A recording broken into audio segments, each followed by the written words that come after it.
The age of renewable food. In this talk, I will explore some of the grave vulnerabilities to the world food system and also some of the solutions. Food is the key to the future of human civilization and to our fate upon this planet. The world food supply is balanced on a knife edge, growing less and less secure as our numbers and our demands increase. Tonight, 130,000 more people will sit down to dinner than sat down last night. Together, we consume about 24 billion meals every single day.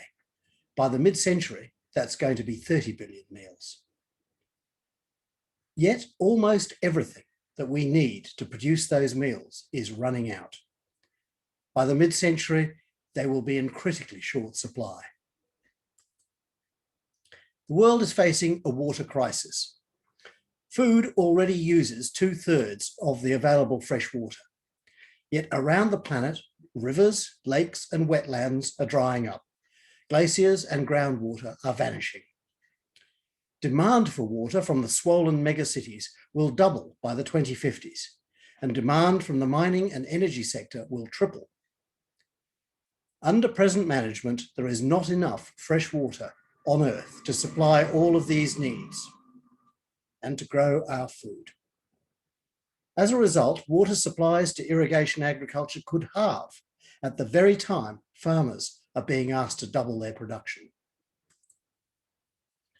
The world is currently losing about 75 billion tonnes of topsoil to wind and water erosion every year.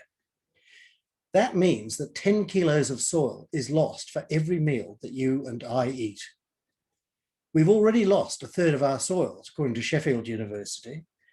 By the mid-century, this continued attrition will halve the area of land available to grow the world's food. Not only are our soils being sacrificed at unsustainable rates, they are becoming more depleted in minerals and nutrients, more contaminated by salt and acidity, by plastics and by toxic chemicals. This vitiates the entire food supply. The stable era in which agriculture arose has ended. It is never coming back. 2 degrees of global warming is now unavoidable, and the world is on track for +4 or 5 degrees by 2100. The food supply is a major contributor to global warming, as much as 30%. At 2 degrees, agriculture becomes far harder. It will be hit by fiercer and more frequent droughts, by heat waves, fires, floods, soil losses, pest and disease outbreaks, and transport disruption. The world food supply will become increasingly fragile. At 4 degrees, agriculture over large parts of the world will become impossible. Food supplies in many regions will collapse. There will be tsunamis of refugees, and conflicts will break out. Our need for food is the greatest destroyer of the natural world. We have cleared more than half of the world's land area for food production, and we have emptied the oceans of fish. This has led to a collapse in the number of wild animals in the last half century and decline in the very ecosystem services that support farming and all life itself. In addition, agriculture unleashes 5 million tonnes a year of highly specialised poisons into the Earth system. These kill pollinators and soil microbes that fertilise our crops, and they augment global warming. The great Harvard biologist E.O. Wilson says, "We are tearing down the biosphere. I do not think the world can sustain this." Every meal we now eat costs the planet 10 kilos of topsoil, 800 litres of fresh water, 1.3 litres of fossil fuel, 2 grams of fertiliser, 1/3 of a gram of pesticide, 3.5 kilos of greenhouse gases. By the mid-century, we will be devouring 11 trillion meals a year, each of them using these resources. I think you can see the problem. The brutal truth is that our present diet and food system is not sustainable. It cannot feed 10 billion people on a hot planet in the mid-21st century. It has to change. One reason it has to change is that throughout history, wars have been fought over food and the means to produce it. 2/3 of all the wars in the last 50 years were driven at root by disputes between competing groups over food, land, and water. Countries that have had no internal food crises, on the other hand, have largely experienced peace. This reveals a very great and vitally important truth. Food is the greatest weapon of peace available to humanity. If we can feed everybody adequately, we can remove the chief cause of wars in the case of 2/3 of the world's conflicts. Our response to the mighty challenges outlined is not more of the same.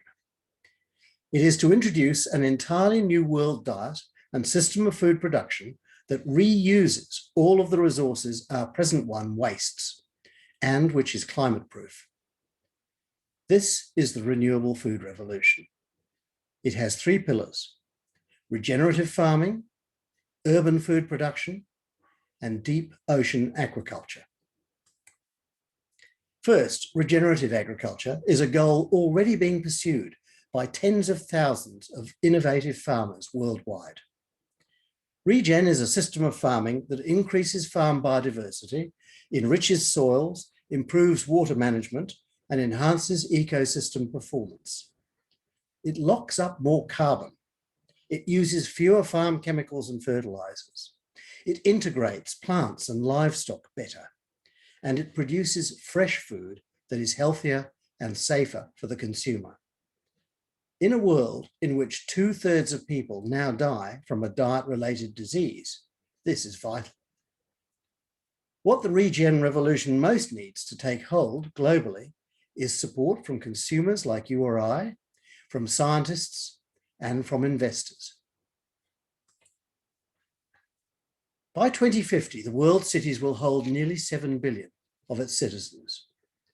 All of these vast cities have one thing in common: they cannot feed themselves.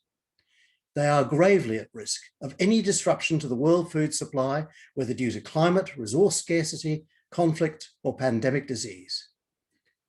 What they most need is a renewable, climate-proof food supply. Our cities presently consume 2/3 of the world's nutrients and 1/3 of its fresh water. They then chuck it into landfills or sewers in an act of colossal, mindless waste. But if the world's cities were to recycle all their nutrients and water back into new food, using advanced indoor production systems, it will ensure that they never starve or go hungry. Most cities can potentially supply half or more of their own food needs locally, vastly reducing the climate footprint of feeding them.